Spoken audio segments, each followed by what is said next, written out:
start. Um, Welcome to the Francis Lee Utley Memorial Lecture on Marcia Godet, Secretary and Fellows. This event is sponsored by the Fellows of the American Folklore Society, an honorary group of fellows that promote folklore studies, and at the meeting sponsor both mentoring programs for students and also the special plenary sessions. Francis Lee Utley was an original member of the Fellows, a professor of folklore and English at Ohio State University, and a former president of the American Folklore Society. It's my pleasure to introduce our speaker today, Erika Brady, who's president of the Fellows of the AFS. She's also a professor of folk studies at Western Kentucky University. Erika has degrees in folklore from Harvard, UCLA, and Indiana University. Her areas of interest are folk medicine, religion and belief, and music. Erika has served the field in many ways, and her presentations are models for how to present. And apparently today something happened with the IT guys, but that's solved now. She makes rigorous scholarship seem smooth and almost effortless, as well as elegant and at times exotic. Her topic today is Axel's Masque, a Family Tale. Erika Brady.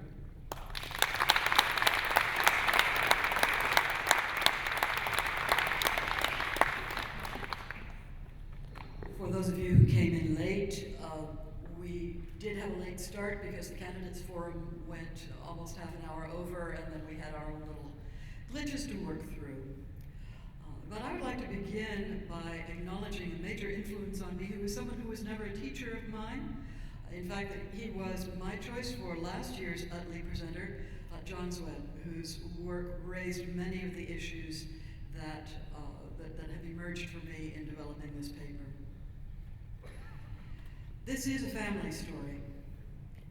In keeping with the theme of this meeting, it, like family stories, is intrinsically unfinished. Jumped ahead there.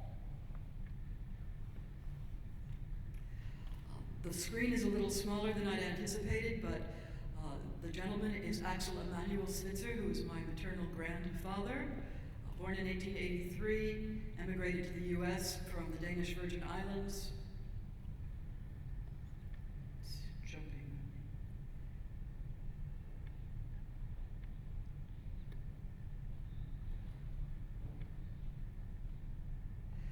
And my mother, Lucille Marie Brady,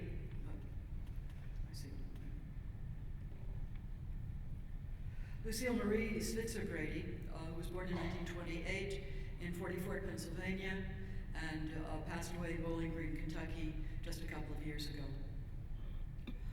All good storytelling sessions, I think, ones involving really delicious crack of the Irish variety, include music and food, and that's where we're going to begin. I'm going to begin with a song that you may be familiar with from another context, but I learned it as a child from my grandfather, Axel. He grew up as a Danish planter's son in St. Croix in the Virgin Islands when the islands were still Danish. And he was educated by a British tutor, so you have to imagine a bit of colonial Britishness that I can't quite capture myself, but which was very beguiling. He would sing it to me at bedtime, my special lullaby, because I was his little princess.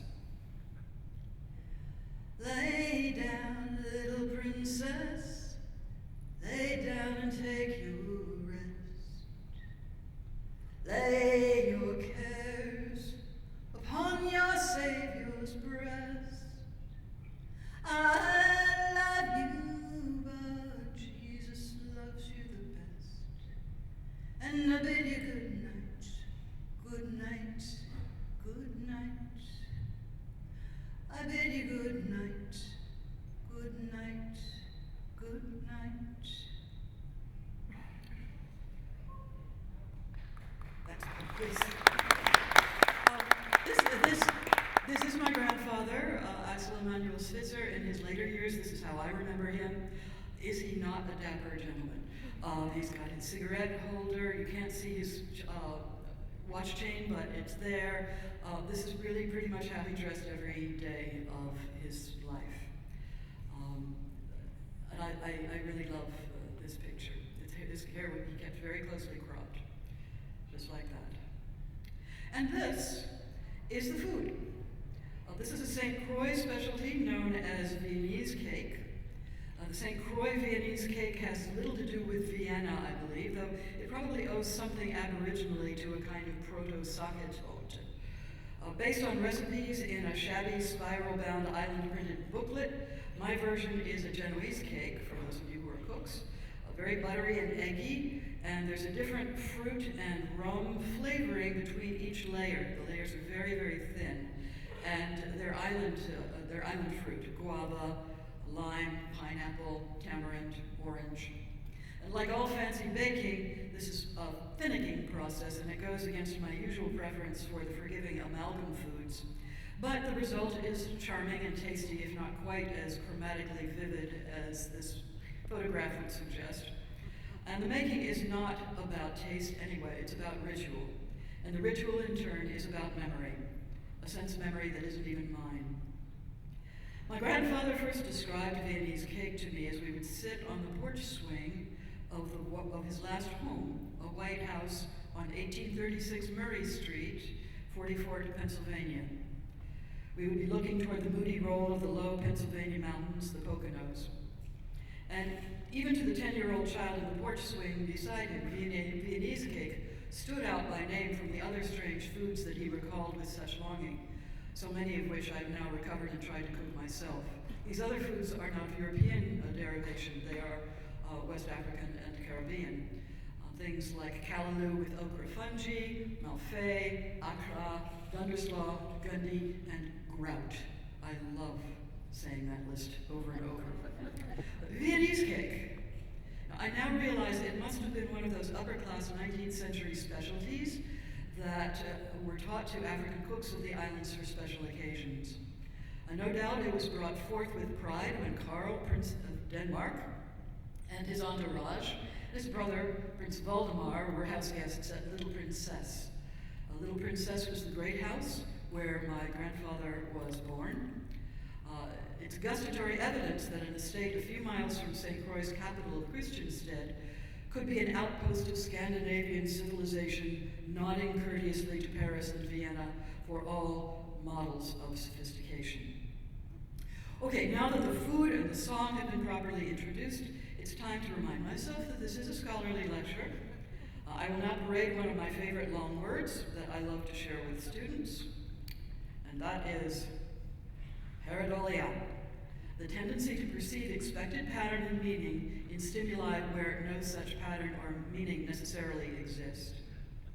Now, some of you know that I have been deeply influenced by the Jesuit theologian and epistemologist Bernard Lonergan.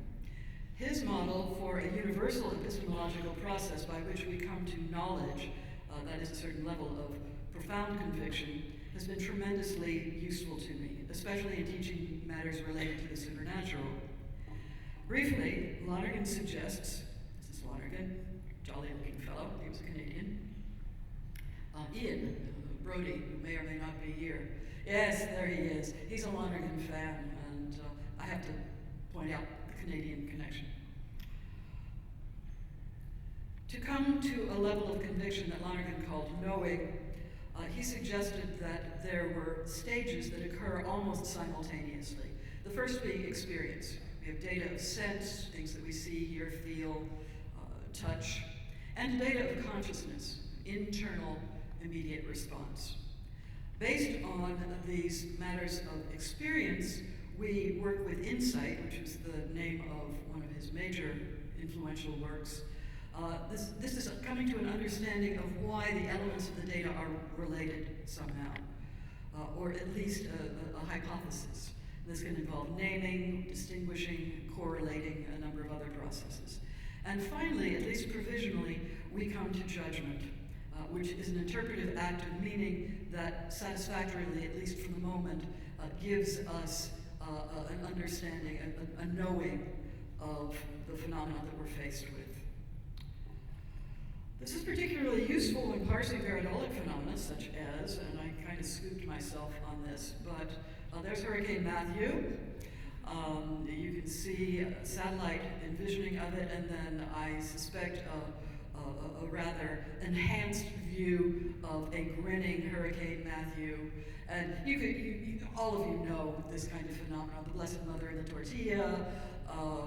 You can make your own toast if you go and bid on an item on the folk belief auction table.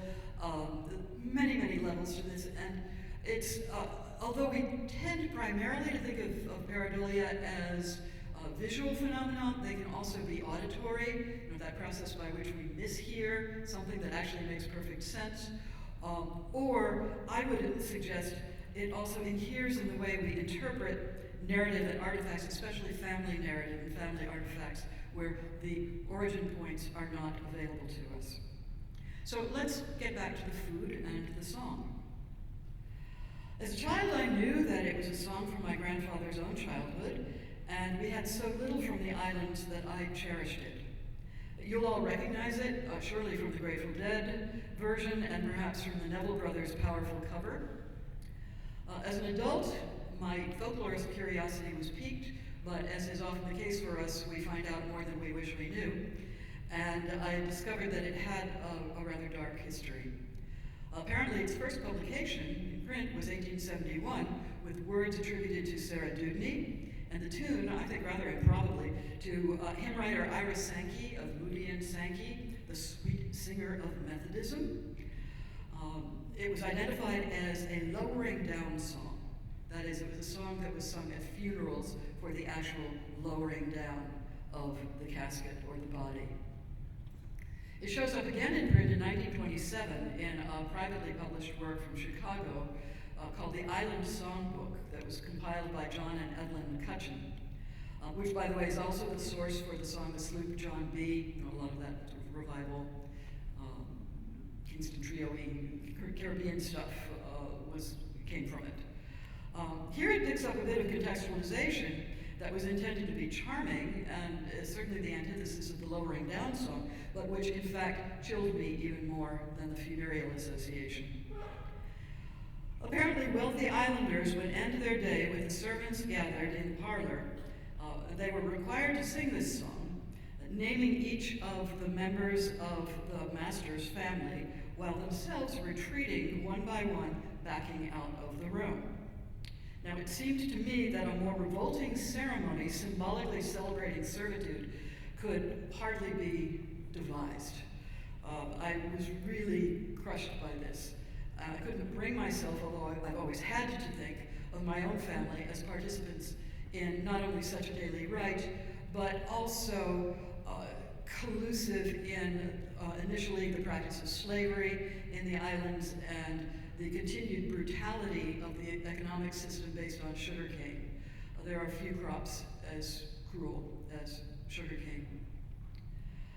My grandfather was born on estate Little Princess, one of half a dozen sugar plantations owned by the family in St. Croix. And by the way, the stress was always on the second syllable, princess, princess. I gather that sometimes now in the island people refer to Little Princess, and that, great sounding.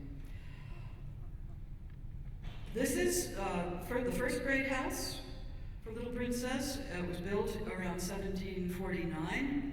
It's now an office of the Nature Conservancy, which now owns the property. The stack here is a steam stack for the sugar processing with some of the other buildings in the background. This is the second grade house, which is where my grandfather was born, that was built around 1849. Very gracious. It's hard to see through the foliage, but it has one of those long sort of embrace staircases, very Creole, going up to the second floor, which is the living floor. This is the mill for the sugarcane, the sugar factory, the overseer's house, and stabilized slave cottage. The black and white photographs are taken from the National Register application. Now, the first of the Switzer family in St. Croix, I discovered, actually rather belatedly, didn't arrive till 1865. The islands had been Danish for quite some time, since the 18th century, but he came late, and I do not know why he came. I have my guesses, but he was bankrolled by an uncle of his who made a fortune establishing a salvage company in Copenhagen, which in fact still exists. The company is quite an important one in the salvage business. He was born in 1840, died in 1921, and emigrated in 1865. In his later years, this is he going from left to right. Yes, that's correct. That is my great-grandfather on the far left, Emil Erik, I was named for him, Hans Switzer. And then you have three aides to Prince Karl of Denmark. Those of you who know your Scandinavian history know that Prince Karl of Denmark was later elected to become King of Sweden. This is an odd concept, but it did happen. And he changed his name to King Haakon. And he was the king of Sweden during World War II, with some significant historical consequences. Then Prince Karl. Prince Karl is the dark-haired gentleman sitting next to the right of the standing aide, and then a crew member on the far right. We still have presentation silver in the family from the crown, from the king, thanking the family for extending their hospitality to Prince Karl and to Prince Valdemar. They're on the deck of the Vigilant. There's a whole paper that could be given about the Vigilant, which was a Baltimore schooner that was already about 130 years old when that photograph that you just saw was taken. It was in service until the mid-1920s when a hurricane took it down, but I think it's quite dramatic, and it plays into the story later. My grandfather's father, was a formidable fellow who was capable of great harshness. My grandfather was his youngest son. It was a family of 5. The 2 older sisters were traditionally sent to Copenhagen to come out and marry advantageously. The eldest son went into the military. This was all very cut and dried. The second son accompanied the sisters to Denmark to lobby for the island interests, especially as beet sugar began to supersede cane sugar in the European market, which was disastrous for the islands. I worked out later that the whole point of Prince Karl and Prince Valdemar being invited had to do with lobbying the government, and it didn't work. My grandfather was tough, and my great-grandfather was tough. My grandfather stood out, he was a rather sensitive soul. He stood out alone among his brothers and sisters in his affection for island ways.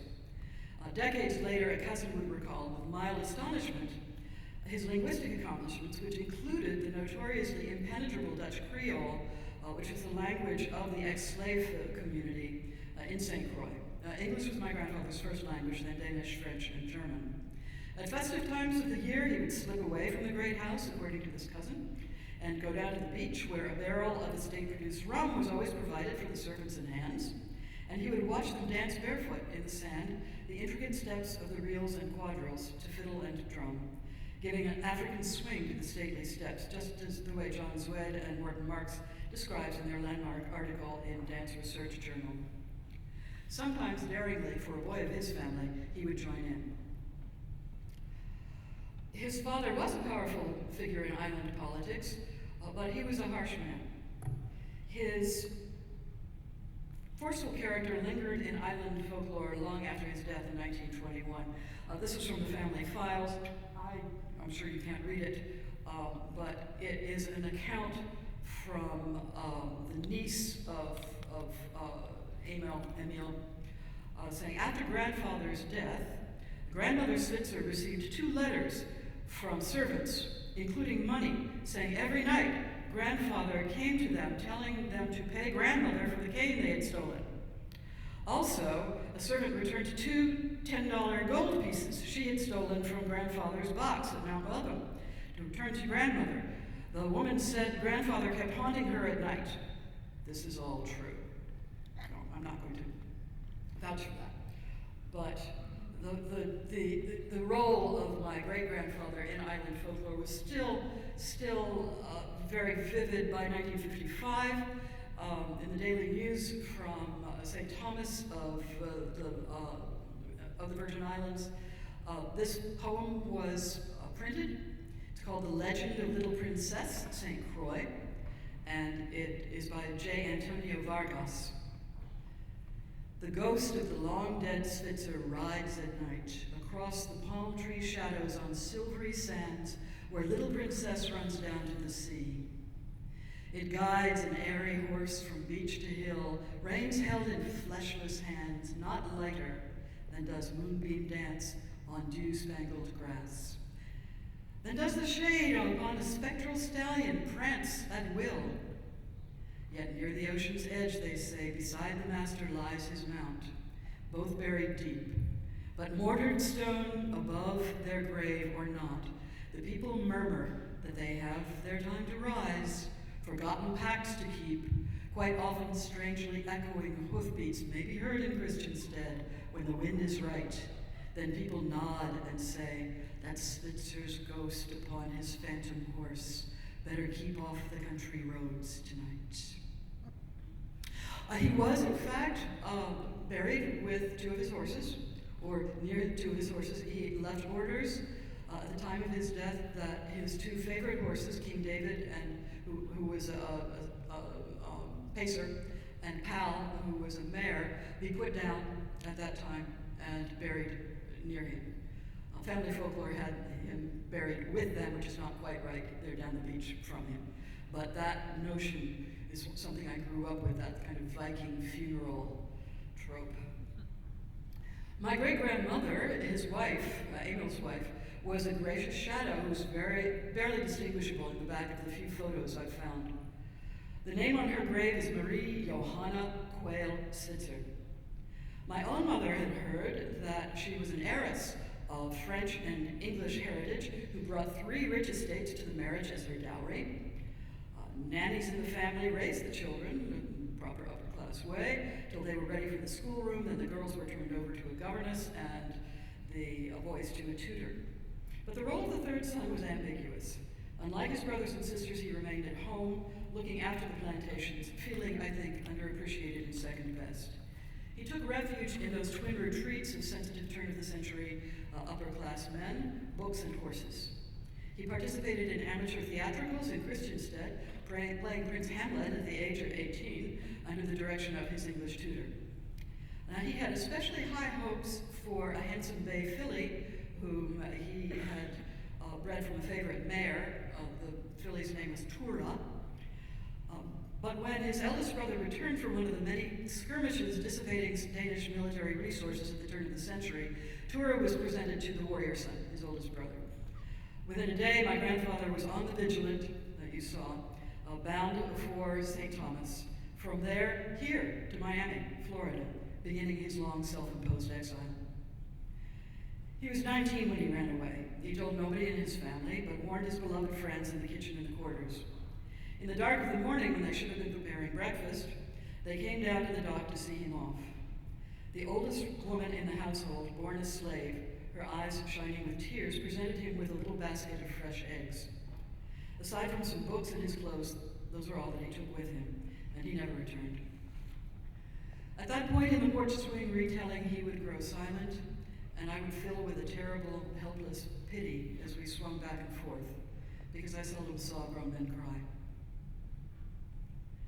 He was hired by a theatrical repertory company passing through Miami on its way home to Philadelphia, and that's how he ended up in Pennsylvania. The town where he fetched up by way of a singularly unhappy marriage was Forty Fort, Pennsylvania, a coal town, a satellite of Wilkes-Barre. In the 60s, when my family would visit, anthracite coal mining had hit on hard times. Large houses lined the main street, but it seemed that every other one had been converted to use as a funeral home, and every other storefront seemed to be a medical supply outfit with bedpans, wheelchairs, and ingenious but creepy prosthetic limbs cluttering the dusty showcase windows. Perhaps in the beginning it was my Viking coloring that drew my grandfather's special attention. Despite the Scandinavian roots, his people were dark. Although my flaming hair actually came from my father's Yeoman British stock, my grandfather claimed it emphatically with proprietary gusto. After all, his father had had the last Viking funeral on the island. He was physically remote. I can't recall his ever hugging me or taking me on his lap. His demeanor toward me was, if anything, exaggeratedly courtly. But in contrast, his scent was almost violently immediate, pungent and intensely pleasing to me, a redolent blend of unfiltered Camel cigarettes or Gauloises, which, when he could get them, we'd bring them to him from Washington, D.C.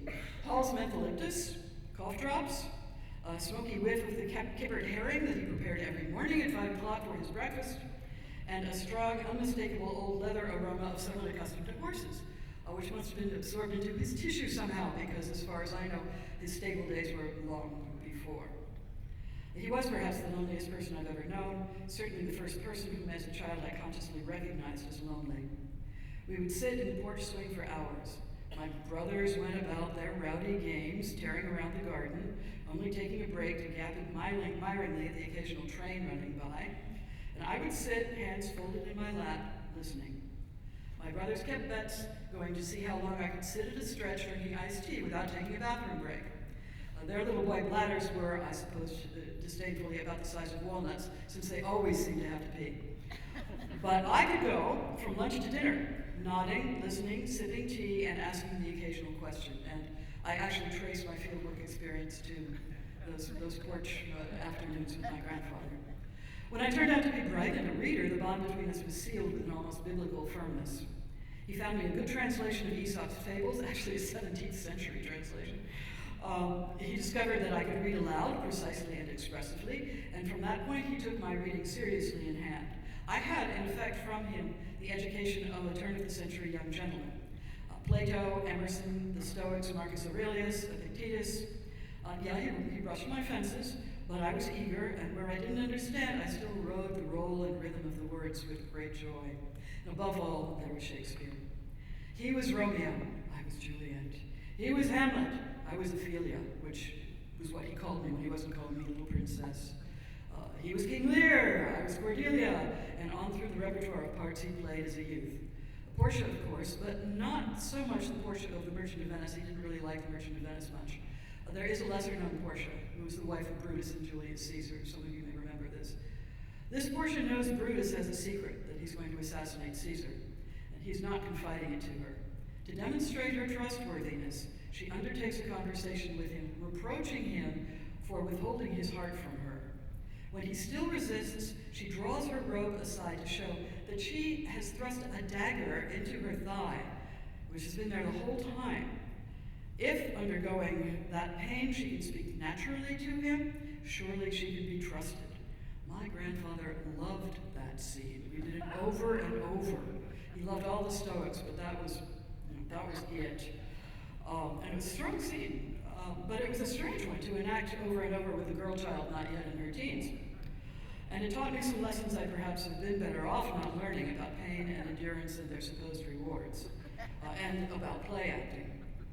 We would swing back and forth, alternating his reminiscences and shared readings until lunch or supper. Meals were what my brothers privately described as noodles with noodle sauce. My grandmother was not an inspired Pennsylvania German cook. It was of the savorless Depression school. It didn't take much imagination for me, even as a child, to understand why my grandfather dwelt with such longing on the sharp, hot contrasts and strong pungencies of the Afro-Caribbean food of his family cooks. The dark, blood-red complication of guava jelly must have melted on his tongue like a musky language of the heart, long silent. Now, I've always loved the complications of teaching family folklore, but genealogy never interested me very much. All those charts and the begats and the societies and that whole snobbery part of it. But my friend Carla Bryant in Bowling Green became interested in the family of her mother, who had passed away. Her mother was adopted, so this was quite the challenge. And after considerable research through Ancestry.com, she discovered that her grandmother had been a chanteuse, a nightclub singer, who was very popular among the Jewish mafia of the period. And there were three prime candidates for the fatherhood of Carla's mother. Chico Marx, Bugsy Siegel, and Mo Sherman of the Three Stooges. How cool is that? You know, that was all I needed to hear. I thought, man, I'm going to shake my family tree and see what fruit falls out of there. That was enthralling. Well, I did have a surprise, actually. Within 20 minutes of my having signed on to Ancestry.com, I learned that my great-grandmother was not a French-British heiress, as my mother believed. She was a woman of color. She was the daughter of an ex-slave. At her death, she was known as Marie Johanna Spitzer, but the census reports of the 19th century simply give her, prior to her marriage, as Mary Jane. She was a laundress and a baker. So my grandfather was what then would have been termed mulatto. He passed for white from the time he came to the States. I suspect he made that decision somewhere on the packet, on the ship to Miami, and perhaps something about Miami confirmed him that this was a play acting that he was going to undertake. I'm not sure he understood how much more rigid color lines were in the States at the turn of the century. I doubt he could have married my grandmother. She certainly did not know his lineage. My mother did not know about her grandmother. Her brothers never knew, but the DNA tests confirm that my own genetic makeup is just under 10% African. 3% North African, about 4% Somali Bantu, 2% Benin Togo, and about 1% Mali. That's me. So what was my first reaction on learning this twist in my lineage? I'm a little embarrassed to confess that I went to the nearest mirror and tried to reconnect the dots in a different configuration now. I recalled the anguished torments of my adolescence where my powerfully kinky hair gave me fits, and how I would furtively tame the unfashionable bushiness. This, you will recall, was when girls ironed their hair, and their hair had to be absolutely perfectly straight, like Carnaby Street models. I finally grew it long initially because the sheer weight pulled it into waves rather than kinks. But in my teens, I used hair products marketed to African American buyers, and I would have to kind of sneak them in and out. Not because I had any suspicion that was anything, I just figured that would help. By the way, I now happily use a product called Mixed Chicks, which I warmly recommend to those of you with frizzy hair. I pulled up the pictures of my grandfather and my mother, which you've already seen, and the pareidolia viewing became quite different. His hair, as I remember it, was extremely kinky. That was why he wore it almost in a brush cut. The way it looks in this photograph was probably like 5 minutes after being mashed down with whatever oil he could find, and you see it gleaming there. My mother was an exceptionally lovely woman. She really had a kind of look of Lena Horne, and people used to tease her about that. This was a new way of looking at these pictures. This is my brother Kip, who died in 1983. You know, you can see how this would be connecting the dots in a little different way. This is a photograph of my mother's cousins on St. Croix, and you can see the sort of emerging, the cheekbones and so forth. I also love this photograph because the little girl on the left looking pissed off, you know, I think is a really fascinating figure. And you can't really see, but in the window on the right, there's a very erotic carving of a couple embracing, you know, sort of half drapery. But I think it's really a very, very lovely photograph. And through Ancestry.com, I have been contacted and have contacted my second cousins, actually. This is the Spitzer family of Queens and Brooklyn,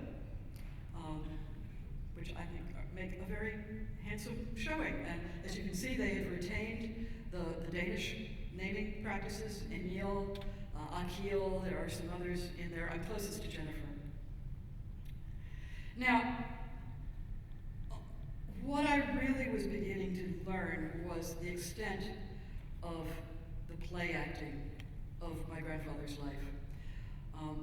The black woman who saw him off on his flight to the mainland and who gave him the basket of eggs, I think was not a family servant. I think she was his grandmother, who was born a slave and who lived quietly on the property between the quarters and the great house. And she deserves a story of her own because she raised 3 families by 3 men.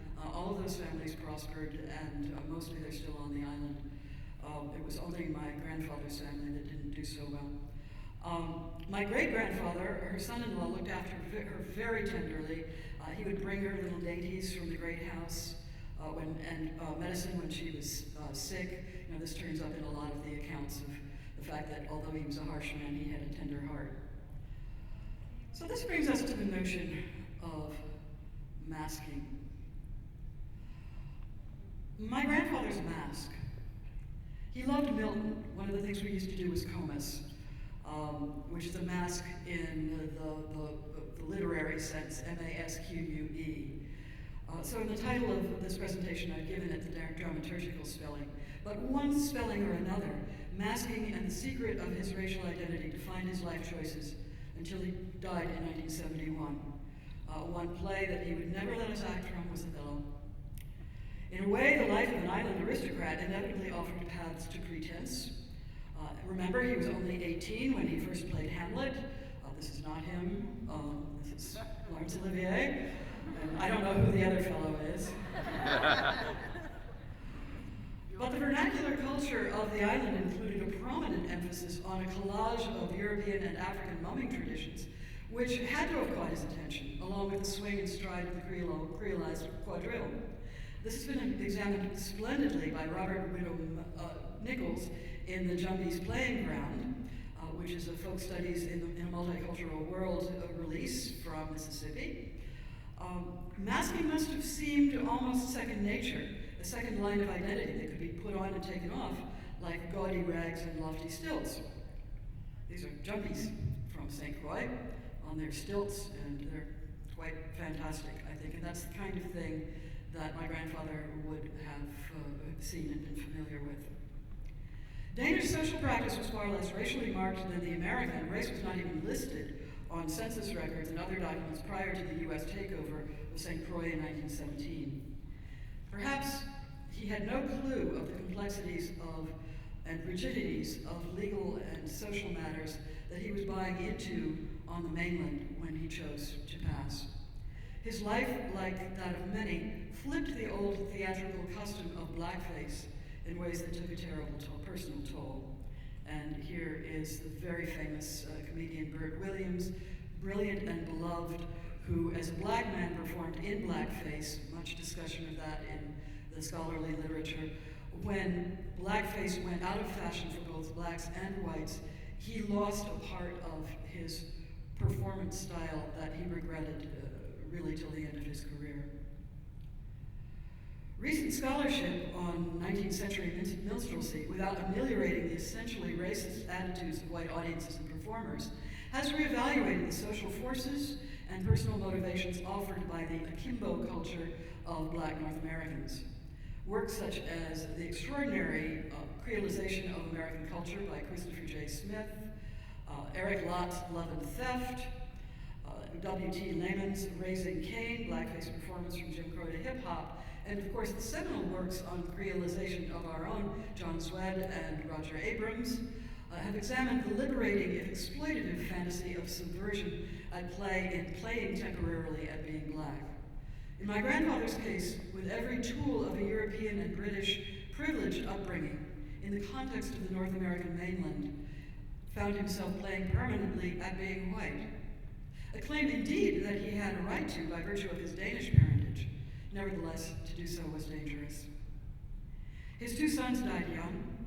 My mother, the prettiest girl in the ugliest town in Pennsylvania, grew up with the very American illusion of wealth and privilege lost. She was 1 part Scarlett O'Hara, 3 parts Blanche Dubois. Among her papers, I found this sketch.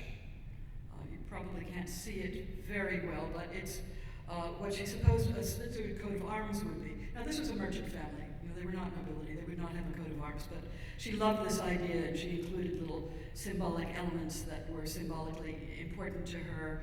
I can't quite figure out what they are. And she invented a motto, Plus esse quam videre. And then down at the bottom, for your convenience, she translates it, more to be rather than to seem, which in circumstances is striking. I don't know where she found that motto. It is a very bad Latin. It makes no sense in Latin. But it probably originates with Cicero's essay on friendship in chapter 98, Esse quam videre, more to be than to see.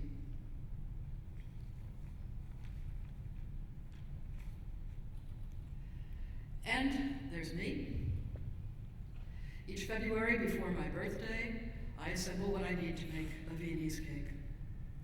I pull the pans from the back of the cupboard, set aside a depleted guitar string to slice the thin layers, and I head to Nashville to purchase the exotic jams and jellies from the island that need to be mixed with Cruzan rum for the filling. And with special attention, I dip my finger in the jar of guava jelly to taste again for myself its strange, musk-dark, remembered complication. The dots are still unconnected, the pareidolia inconclusive, the story unfinished. A story in song of blood, now silent. Thank you.